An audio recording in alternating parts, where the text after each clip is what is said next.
Eu cresci numa família, educação católica, ia na igreja não assim o tempo inteiro, mas estudei em colégio católico a minha vida inteira. E aí quando eu tinha 17 anos eu fui intercambista em West Virginia, nos Estados Unidos. E a minha família americana, minha mãe americana era muito amiga do padre local da igreja e a gente ia todo domingo, ele era muito divertido, eu gostava muito dele. E ele tinha um intercambista da Suécia, e eu não vou falar o nome das pessoas para manter a privacidade, ele se tornou um dos meus melhores amigos. E a gente adorava o father, né, o padre, e ajudava na igreja, ajudava quando a gente tinha que fazer comida, arrecadar. A minha família americana era bem envolvida e eu acabei me tornando bem envolvida. E um dia o meu amigo chega chorando e ele me conta que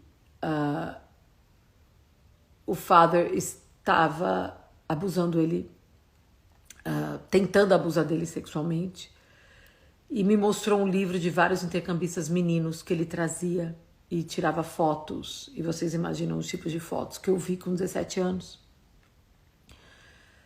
Esse padre descobriu que nós dois sabíamos, que ele me contou, e ele falou pro meu amigo que se você e a Cris contarem para alguém, eu vou falar que eu encontrei droga na mala de vocês, na backpack, né, na sacola de vocês, e vocês vão de volta pro país de vocês e nunca mais voltam nos Estados Unidos, vocês vão ter a ficha suja. Hoje que eu sou terapeuta, sou mãe de uma adolescente, eu entendo por que a gente se calou. Na época, quase não se falava do abuso como se fala hoje. Eu nem contei para os meus pais no Brasil. Eu contei essa história num grupo de terapia, depois de quase, sei lá quantos anos chorando. E me sentindo culpada porque eu não falei, quantas mais meninos ou meninas ele tinha abusado, enfim, tive que trabalhar com a culpa. E quando eu voltei pro Brasil, eu tinha 18 anos, eu amava, assim, eu tinha uma paixão por Jesus muito grande.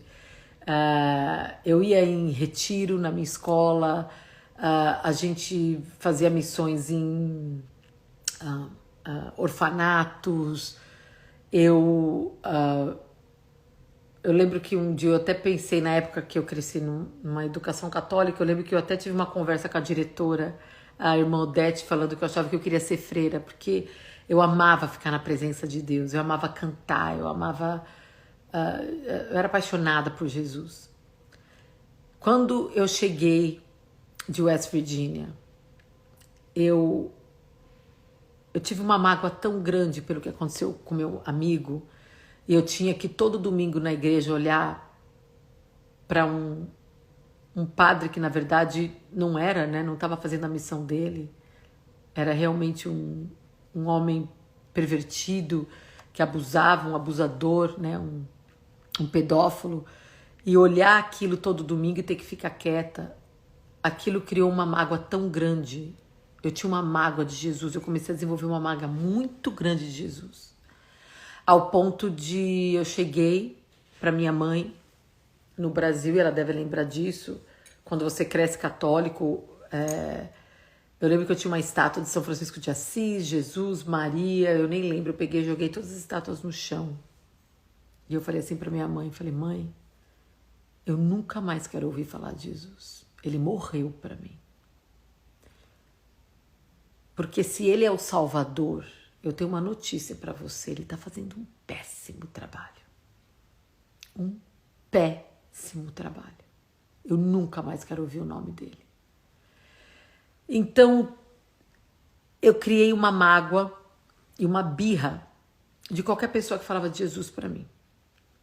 Com esse vazio que eu tirei de mim, muito grande, eu tentei suprir de várias formas esse vazio.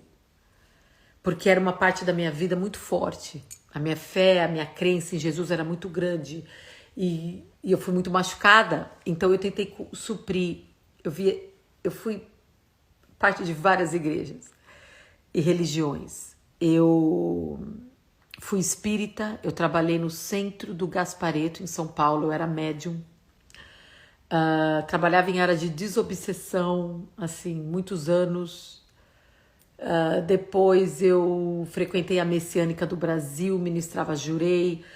Fiquei uns 2 anos ateia, foi quando eu entrei na faculdade, que eu não acreditava em nada. Eu comecei a ler Nietzsche, eu comecei a entender por que o homem criava Deus e por que a nossa mente, que não quer ir embora, apagar. Então, por 2 anos eu fiquei ateia, depois eu frequentei o Espiritismo, depois a Messiânica do Brasil. Estudei muito Cabala por muitos anos. Tive uma amiga minha que me introduziu ao islamismo. E aí eu tentava me encontrar, mas eu não me encontrava, né? E aquele vazio nunca passava. E quando eu tô falando dessas religiões, gente, por favor, eu sei que tem muita pessoa que humilha, que fala mal, olha o demônio. Por favor, eu tô contando a minha história, tá? Cada um tem a sua trajetória, Deus encontra onde você tá. Porque eu lembro que quando eu era espírita, eu era médium, eu tinha uma colega minha que ela era evangélica e ela parou de ser minha amiga quando ela descobriu que eu era médium de um centro espírita. Em vez de ter aquele carinho, aquele amor, e aquilo me deixou tão triste que eu falei, nossa, ela não gosta de mim, e na minha cabeça eu estava fazendo algo bacana. Então eu tô falando dessas religiões que foi parte da minha história. Eu não tô aqui para criticar, humilhar e fazer o que muitas pessoas fazem, ainda usando o nome de Cristo. Eu jamais quero fazer isso. Sejam todos bem-vindos agora, sempre para escutar a minha história. E eu senti aquele vazio muito grande. E um dia eu fui para Los Angeles, aí eu casei com meu marido, eu escrevi a peça Divas um Divã no Brasil, muitas pessoas me conhecem por causa disso, o livro virou best-seller, conheci meu marido através de um sonho doido, mudo para Fargo. Foi quando eu comecei a ter depressão e toda aquela história que muitos de vocês já sabem. E quando eu já estava assim, tentando me encontrar, voltar a trabalhar, eu quis fazer um curso de traumas para terapeutas em Los Angeles. E minha mãe veio do Brasil me visitar. A minha filha, isso foi em 2010. Minha filha já estava com 5 anos e eu quis fazer esse curso de terapeutas para trauma. Eu amo trauma, adoro trabalhar com traumas. Porque às vezes a gente está num piloto automático, vivendo uma vida sem perceber que a gente está respondendo a um trauma, muitas vezes inconsciente. Então eu até hoje amo estudar o trauma. E aí eu fui fazer esse curso só com terapeutas, eram 45 terapeutas na sala. E eu tava na sala e o professor perguntou quem aqui tem um trauma para eu usar de exemplo, para os outros terapeutas aprenderem. Eu levantei a mão e falei, olha gente, eu tenho um trauma. Eu não dirijo em pontes. Eu comecei a ter síndrome do pânico no Brasil há anos atrás e eu nunca mais dirigi numa ponte. Eu morro de medo de ponte. E eu escondo das pessoas porque eu tenho vergonha. E aí eles me usaram como exemplo. E é um exercício que eu até hoje uso em trabalho meu, onde a gente vai andando na linha do tempo da pessoa para ver os traumas. Quando parou nos 17, 18 anos, o meu corpo para. É um trabalho fantástico, porque o seu corpo avisa onde está o trauma. E o meu corpo parou e ele falou, o que aconteceu com 17, 18 anos? Eu falei, eu não lembrava. Aí eu lembrei, eu falei, nossa, eu tive um trauma, mas nem foi um trauma para mim. Falei, eu tive uma crise com Cristo. Eu falei assim, I had a Christ with Christ. E ele foi em inglês, óbvio, né? Foi em Los Angeles. E ele falou assim, como assim? Eu contei a história que eu contei pra vocês. E nisso parou o curso. A gente tava no intervalo. Chegou um amigo meu muito bacana, que era um terapeuta também, que sentou do meu lado desde o início. A gente batia papo, era um grupo animado do Fundão. Eu sempre vou no Fundão, adoro a galera do Fundão, até hoje.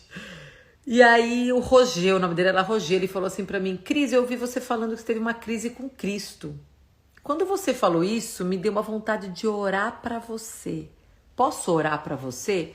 A única coisa que eu sabia do Roger é que ele era judeu, pelo sobrenome dele. E eu tenho muitos amigos judeus, principalmente de Los Angeles. E eu ri, fiz assim, nossa, que isso? Tem um monte de amigo judeu, nunca ninguém me ofereceu para orar. Ele fez assim, eu sou judeu messiânico.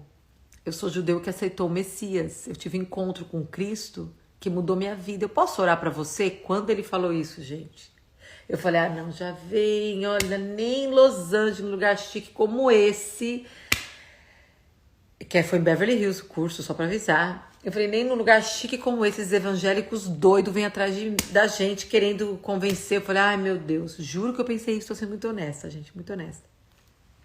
Eu, como eu sou hoje, eu fugiria da minha página, só para avisar vocês, tá? Como eu era. Porque eu fiquei com aquela mágoa de Cristo, muito grande.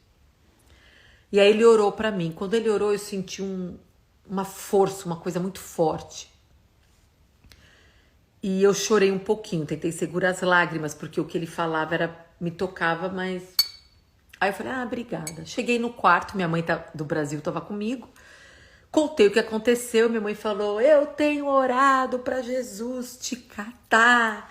Você amava Jesus, você tem uma mágoa de Jesus. A minha irmã, por exemplo, ela fazia grupo de oração. Os grupos que eu faço hoje na minha casa, a minha irmã fazia com o marido, na época que ela era casada.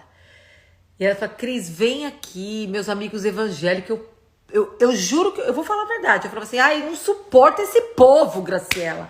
Para de me convidar para essas reuniões de evangélico orando. Esse povo fica orando aí, católico carismático, então sai daqui, fala numa língua que eu não conheço, tire, não gosto. E eu não ia. Não ia. E aí, eu fiquei com aquilo na cabeça. Minha mãe falou, filho, eu tenho orado, Cris. Eu tenho orado para Deus te catar de novo, para Jesus. Você tem uma mágoa muito grande de Jesus. Eu olhei para minha mãe e falei assim, olha, mãe, eu vou ser muito sincera para você. Se Jesus é realmente o Filho de Deus, Salvador, blá, blá, blá, todo esse blá, blá, blá que fala, mãe, ele vai ter que provar para mim, assim, mas big time, grande, porque, desculpa, gente, vou até colocar os comentários, juro que eu falei isso para minha mãe, eu falei assim, porque desculpa, mãe, eu sou muito inteligente para acreditar nessa balela. Falei isso pra minha mãe. Tá? Entendeu? Porque Deus me deixou em fargo? Não, tô brincando. De castigo. Não, tô brincando, gente. Deus não é assim, não. De tão orgulhosa que eu era. Eu achava que as pessoas que acreditavam em Cristo, em Jesus, não eram inteligentes, que um dia elas iam acordar. Porque não é possível acreditar numa história dessa. Olhar o mundo do jeito que o mundo tá e falar que ele é o Salvador, então ele tá fazendo um péssimo trabalho. Era assim que eu pensava.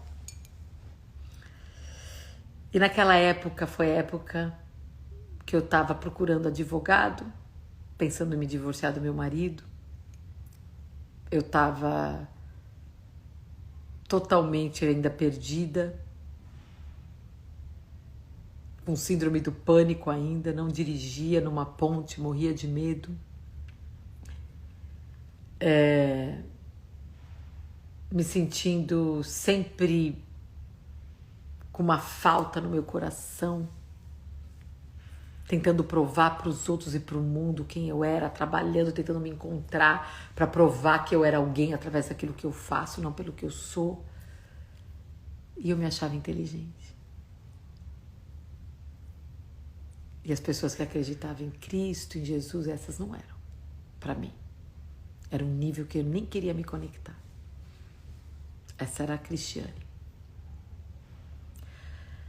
Aí eu voltei para a sala. Quando eu voltei para a sala, o curso era um curso de 2 semanas. Eu comecei a escrever uma carta para Deus, porque lembra que naquela época eu acreditava em Deus. Na época eu acho que eu ainda frequentava a messiânica. Então eu acreditava em Deus. Eu só não suportava falar de Jesus. Porque falava de Jesus, vinha pessoas preconceituosas. Vinha a imagem desses pastores tratando todo mundo mal. E se você não acredita em mim, você vai pro inferno. E vinha, sabe, a mágoa que eu passei do padre abusando do meu amigo. Então, quando as pessoas falavam a palavra Jesus, eu via o homem e os erros dos homens que usavam o nome dele. E aquilo me afastava cada vez mais. Eu via pessoas que queriam me converter, me incomodava mais ainda, como se elas fossem melhores que eu. Um dia Jesus te cata. Eu falei, que um dia Jesus me cata? Que isso, eu tô bem. Aquilo me incomodava demais, algumas pessoas que vinham até com uma certa soberba, sabe? E aí eu tava no final da sala, eu sentei no final da sala, eu tô lendo umas pessoas escrevendo aí, nossa, eu tô igual. Eu comecei a escrever uma carta para Deus. Foi dia 20 de novembro de 2010, se eu não me engano. Porque foram os 3 dias antes do meu aniversário. E eu sabia de tudo, porque na época eu era tão assim, eu não começava o ano sem fazer astrologia, sem fazer numerologia.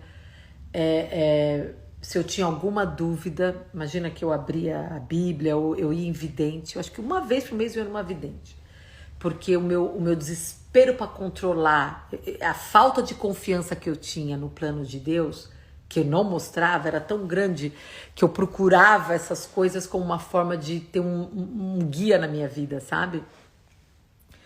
Então eu comecei a escrever essa carta. E na carta eu falei, Deus, eu sei que você existe. Eu acredito em você. Mas eu não acredito em Jesus. E se ele existe, você precisa me provar. Porque eu me afastei demais dele. Porque depois daquela oração do Roger, algo mexeu comigo. Mas eu não sabia o que era. Gente, enquanto eu estava escrevendo essa carta, e aí tá a parte que eu não conto, que eu escondo assim, que é uma intimidade muito minha. Enquanto eu estava escrevendo essa carta e eu escrevi pedindo para Deus, se Jesus existe, me prova.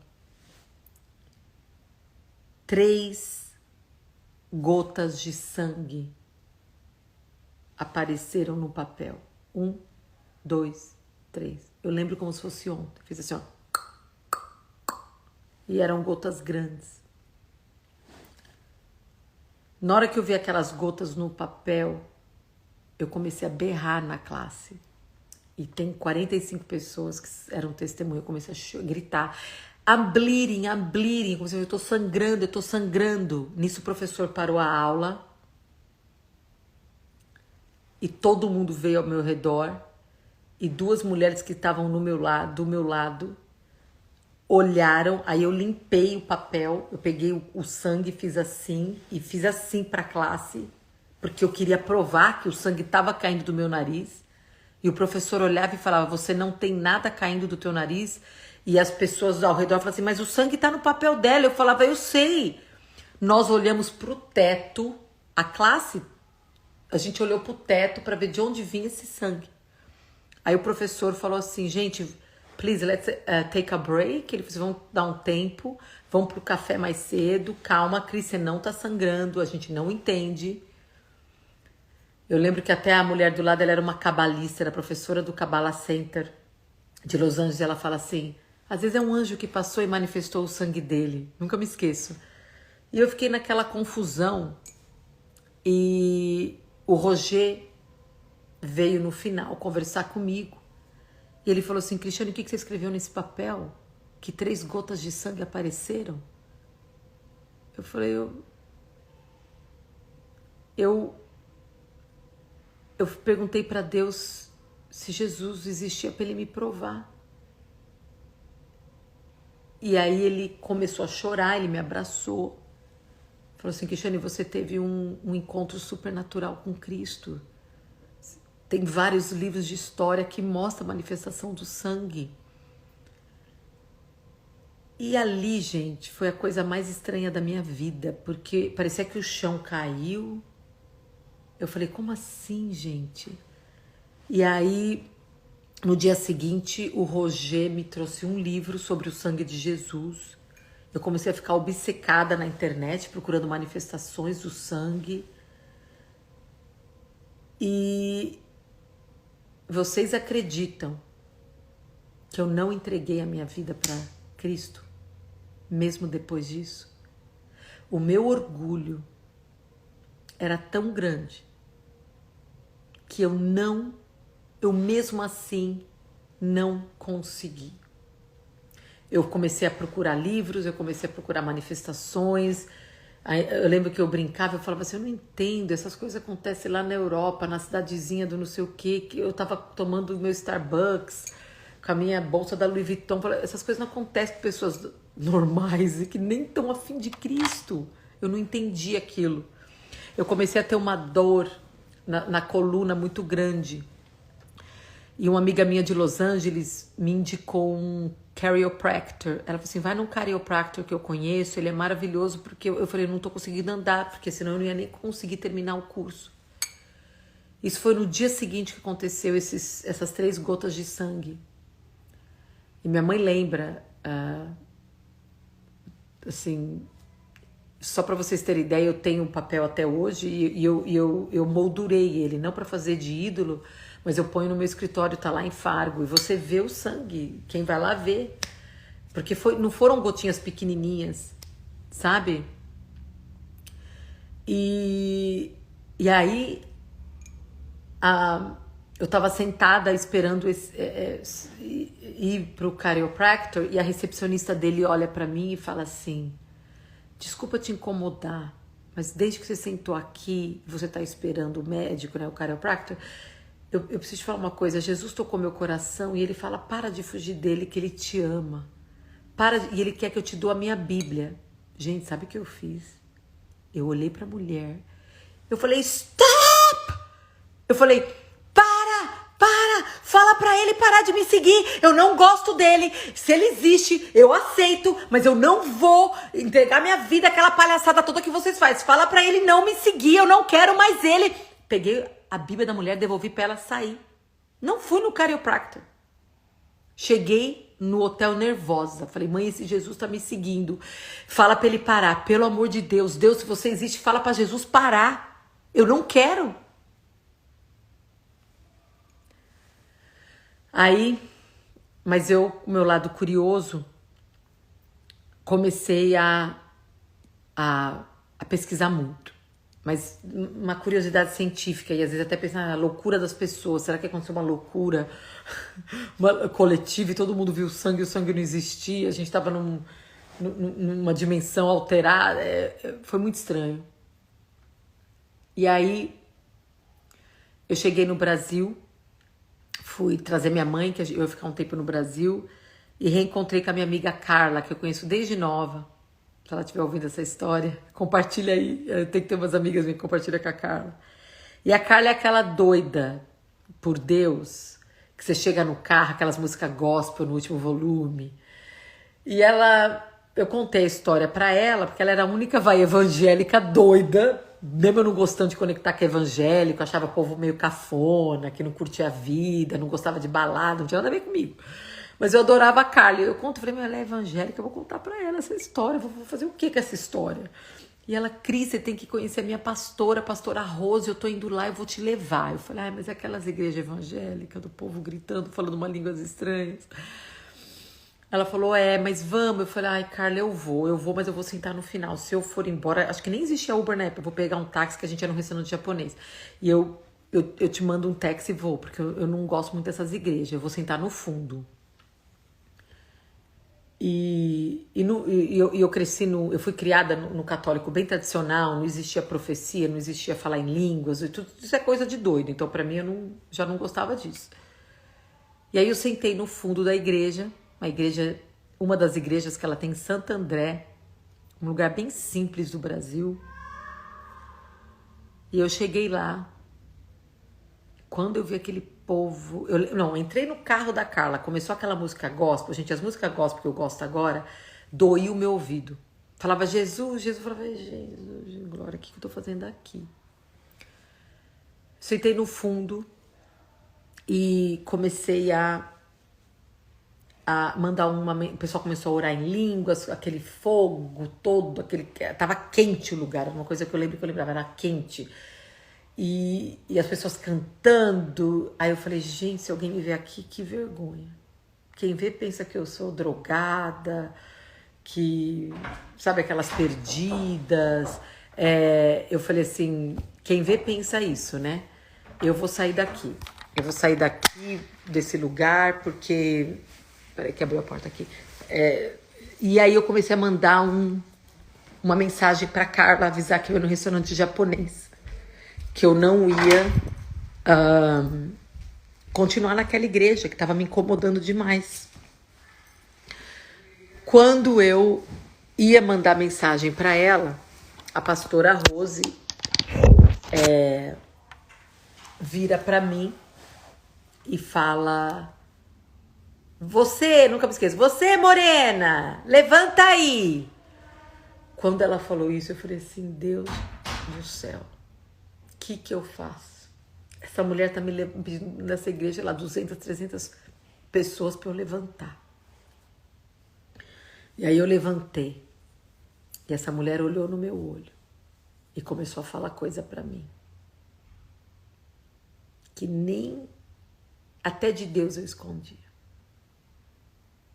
Ela começou a falar. Ela começou a falar. Coisas tão profundas da minha vida. Eu comecei a sentir algo, que é aí que eu falo que o que eu vou te falar é da dimensão da fé, não tem como provar, porque não é ciência. A fé é acreditar naquilo que você não vê e não prova. Eu comecei a sentir um fogo tão forte, uma quentura no meu corpo inteiro. Uma sensação de amor. De saber que antes de eu nascer, esse Deus me escolheu. Que tudo que eu passei, que todas as religiões que eu fui, que Jesus estava lá, que Ele estava do meu lado, que Ele nunca me abandonou, mesmo eu tendo abandonado Ele. Mas foi um amor tão grande. Eu lembro que eu comecei a tremer. E eu lembro que eu falava assim, tá bom, Jesus, eu te aceito, mas eu te peço um favor. Não me faz cair na frente dessas pessoas, igual aquele povo que eu assisto na televisão, na igreja, que cai, que isso é muito cafona pra mim. Come on, Jesus. Eu escrevi divã, eu sou uma diva. Não faz isso comigo. Essa cafonada do povo cair na igreja, eu não quero ser essa pessoa, eu já te aceito. E eu lembro que eu comecei a tremer e os pensamentos vinham. E o amor de Deus era uma coisa tão grande, gente. Mas não teve outra. Eu caí naquela igreja no chão. Claro, me carregaram. E eu fiquei lá deitada. No amor de Deus, um amor que nenhum terapeuta, eu que tive acesso a grandes terapeutas do mundo, que eu ia atrás para compreender. Eu que era uma pesquisadora de traumas, e ia atrás de trauma, e fazer cursos de trauma, e fazia eu mesma curso de trauma comigo. Eu senti um amor que todos os meus traumas parece assim que dissolveram, sabe? Que caíram, que foram embora. E aí quando eu levantei da igreja da pastora Rose, igreja Deus Forte, que é minha igreja até hoje, vai fazer quase 12 anos, que me aguenta até hoje, a minha pastora Rose. Cheguei para ela e falei, o que aconteceu comigo? Ela fez assim, para de fugir de Jesus, Cris. Você tem um chamado na vida dele. Ele te ama, ele te escolhe. Começa a vir aqui e ele vai te explicar tudo. E aí eu lembro que eu ia quase todos os dias. Eu fiquei 4 semanas no Brasil. Eu ia segunda, terça, quarta, tarde da bênção, tarde do não sei o quê. E eu ia. E aí na última semana eu me batizei em 2010. E foi um momento muito lindo. Eu lembro que quando terminou o batismo, tinha, sei lá, umas 15, 20 pessoas. A pastora Rose falou assim, Cristiane, vem pra cá. E ela me chamou, e eu percebi que ela não chamou a minha irmã que se batizou naquele dia. Eu falei, meu Deus, por que só eu? O que tá acontecendo? Ela fez assim, põe a mão na Bíblia. Ela falou assim, você vai falar a palavra de Deus, Deus tem te chamado. Eu falei, ai não, pastora, deixa eu quietinha aqui. Só de estar com ele eu tô feliz. Eu não quero ficar pregando palavra, falar nada pra ninguém, não. Só quero ficar com ele. E depois dessa minha viagem no Brasil, depois desse meu encontro supernatural com Cristo, a minha vida mudou demais. Demais, demais. Eu conhecia o trabalho do Roberto Argoli, se eu não estou falando corretamente o nome, Eu usava já o trabalho dele, que ele é um psiquiatra italiano, que ele desenvolveu uma teoria que ele fala do higher self, que é você ajudar a sua paciente, a sua cliente, a conectar com uma força maior, que é o higher self, é o seu self maior. Então não tinha nada a ver com Deus, era uma parte nossa, que é uma sabedoria acima de todas. E eu fiz muito trabalho. Quando eu comecei no meu trabalho a trazer, não falar higher self, trazer realmente, isso começou era um grupo de líderes cristãs que me convidaram nos Estados Unidos para fazer um trabalho terapêutico com elas. E porque elas carregam muita coisa, algumas são mulheres de pastores, outras são missionárias, e aí eu fiz um retiro para elas. E eu viro no retiro e falo assim, gente, para vocês eu não preciso ficar colocando higher self, eu vou usar o verdadeiro terapeuta, que é o Espírito Santo.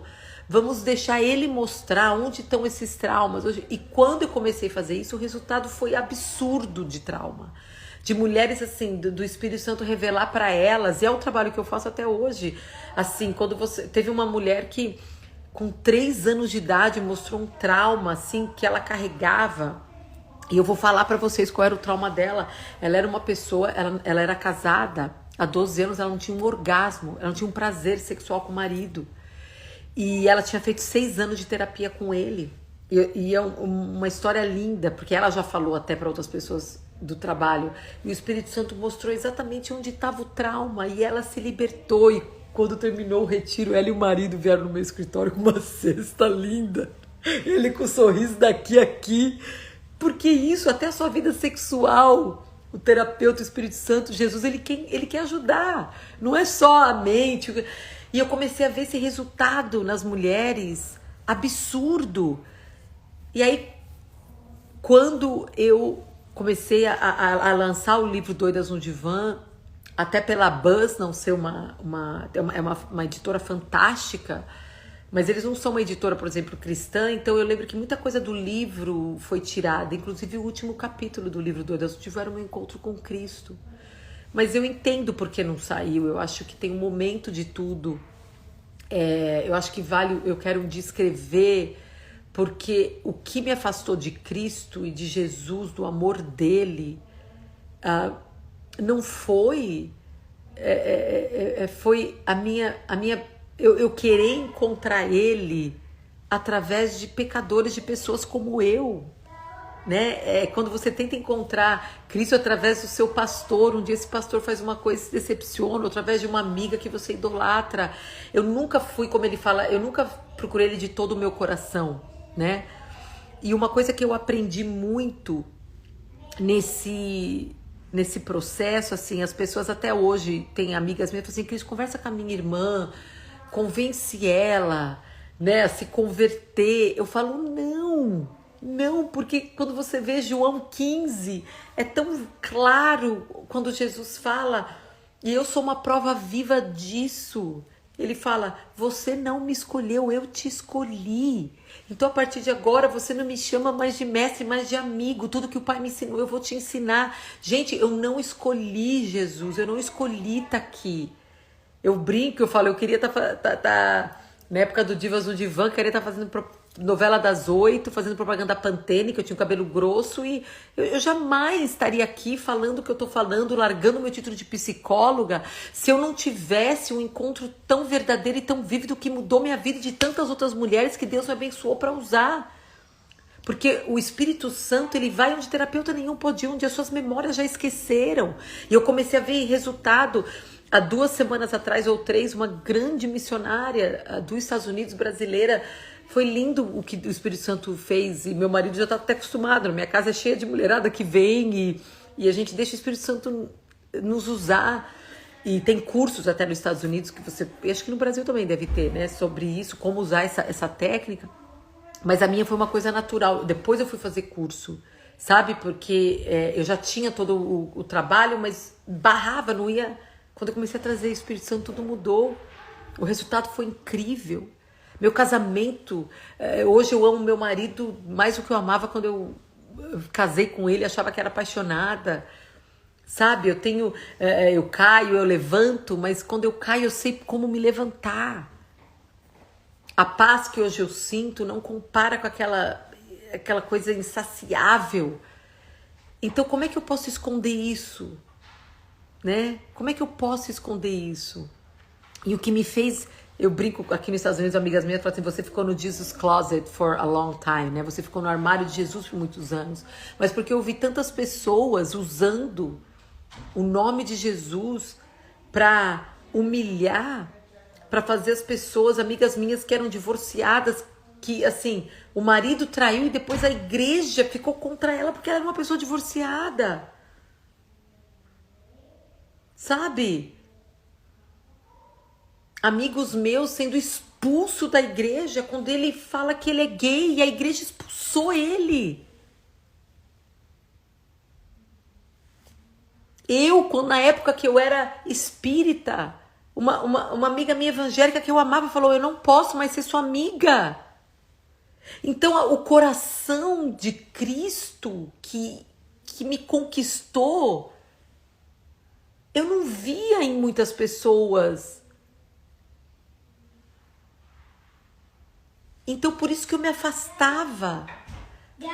Hoje é lindo, meu filho lindo, milagre de Deus. Hoje é lindo ver, assim, depois eu conto minha saga, depois que eu recebi o Espírito Santo, eu fui missionária com Randy Clark, que é um dos ministérios de cura, um dos maiores ministérios de cura do mundo. Quem conhece o Randy Clark, ele dá curso em Yale University, ele já deu curso em Harvard sobre como é a cura bíblica. E as pessoas que eram missionários do Randy Clark voltavam doidas no sentido de ver tanto milagre em cura física. E eu virei pro meu marido e falei, eu preciso ver isso. Eu fui missionária no Brasil e tradutora, assim, traduzi várias... eu vi tanto milagre em nome de Cristo que mudou minha vida. Eu vi pessoas chegando com tumor e que... Uma mulher, eu lembro que me fez encostar, era desse tamanho, em questão de 5, 7 minutos de oração, de libertação, porque o espírito da doença a gente não ora, a gente expulsa. Não existe vou orar para a doença, Deus não quer a doença, tem que ir embora. E essa é uma outra história.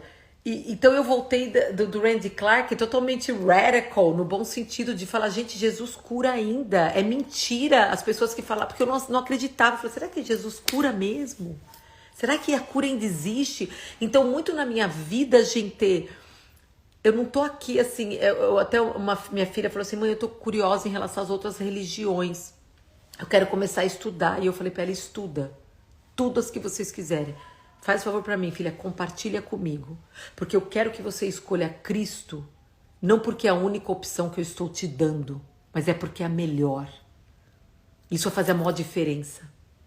Tem gente que segura os filhos com medo de perder. Eu não tenho esse medo nenhum, porque eu sei. Eu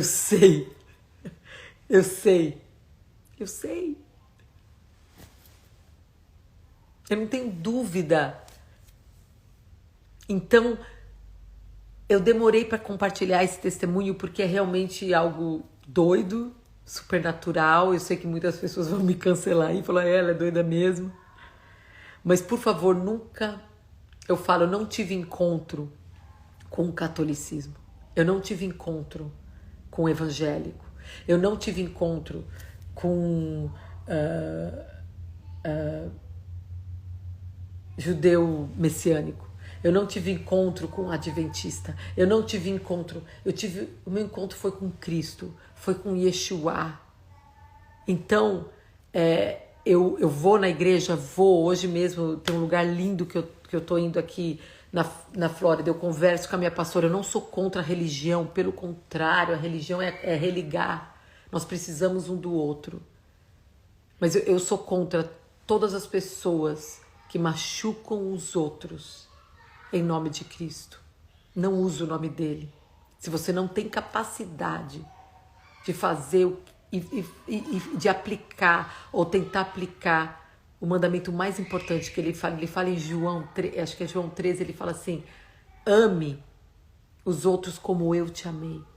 Eu dei a vida para você. E aí ele fala em João 13, aí em João, Ele fala,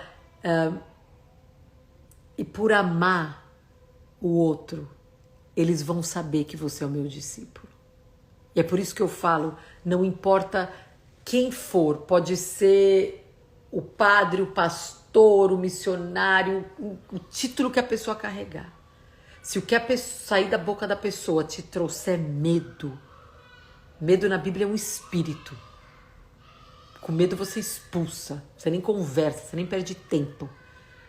Se te der medo, se te der condenação e não convicção, abençoa essas pessoas e deixa aí. Não pega a palavra dessas pessoas. Não tô falando para afastar a pessoa, às vezes você pode até ajudar. Mas aquilo que vem de Deus, aquilo que vem do Espírito Santo, ele vai te dar convicção. Pode até ser uma crítica, mas é uma crítica que vem com convicção, não com condenação. Você recebe uma crítica e fala assim, puxa Deus, me perdoa, como é que eu fiz isso? Então, e é por isso que eu fiquei no armário de Jesus por muitos anos. Tendo a minha fé calada, fazendo trabalhos fechados, terapêuticos com mulheres, usando o Espírito Santo, pedindo a permissão do Espírito Santo para nos abençoar e mostrar. Mas eu fiz isso porque eu não queria ser confundida. E isso é mais um ego meu, né? Porque a gente não pode controlar o outro. Mas na minha pequeneza eu queria controlar a opinião do outro. E eu falava, poxa, eu não quero que nunca ninguém, por eu usar o nome de Cristo e falar do meu amor por Ele, acha que eu acho essa pessoa menos do que eu. Por algum rótulo ou algo que o mundo colocou nela. Eu não quero ser vista assim. Eu quero ser lembrada pelaquela pessoa que amou.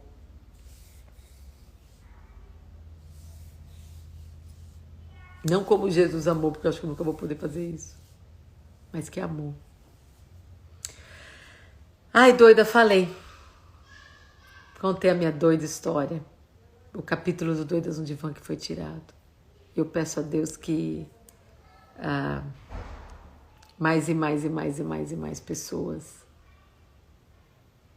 tenham esse encontro lindo que revoluciona realmente a nossa vida. Deus abençoe vocês. Tchau, dois.